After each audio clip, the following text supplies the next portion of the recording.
আসসালামু আলাইকুম ওরহমতুল্লাহ। বিসমিল্লাহির রহমানির রহিম। আলহামদুলিল্লাহি রাব্বিল আলামিন ওয়াল আকিবাতু লিল মুত্তাকিন ওয়াসসালাতু ওয়াসসালামু আলা নবিয়িহি মুহাম্মদ ওয়া আলিহি ওয়া আসহাবিহি আজমাইন।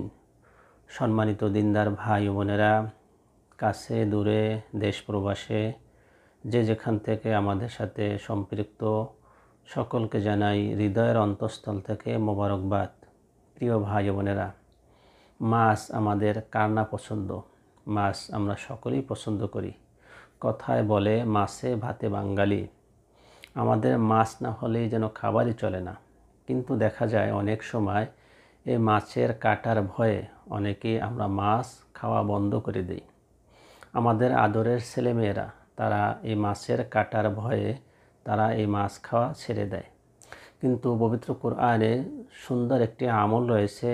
আপনার গলায় যদি মাছের কাঁটা বিঁধে আপনি যদি এই আমলটি করেন, ইনশাআল্লাহ আপনার গলা থেকে মাছের কাঁটা নেমে যাবে। মহান রব্বুল আলামিন পবিত্র কোরআন আমাদের জন্য শেফা হিসাবে নাজিল করেছে। সূরা বনী ইসরাঈলের ৮২ নম্বর আয়াতে আল্লাহ তাআলা বলেন, ওয়ানুনাজ্জিলু মিনাল কুরআনি মা হুয়া শিফা।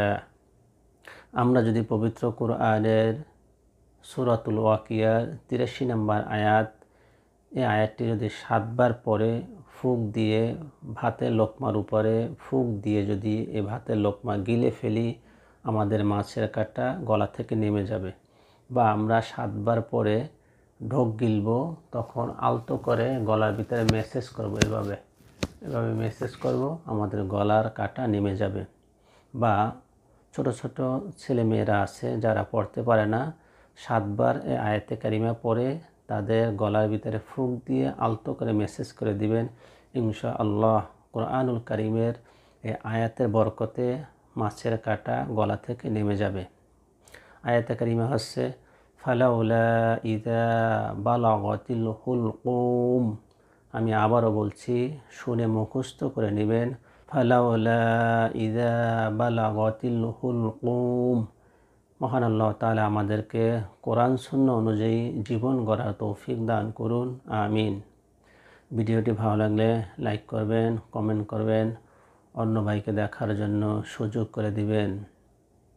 ভালো থাকবেন, সুস্থ থাকবেন, সুন্দর থাকবেন, এই কামনা করে আজকের মতো বিদায় নিচ্ছি। আসসালামু আলাইকুম ওয়া রাহমাতুল্লাহ।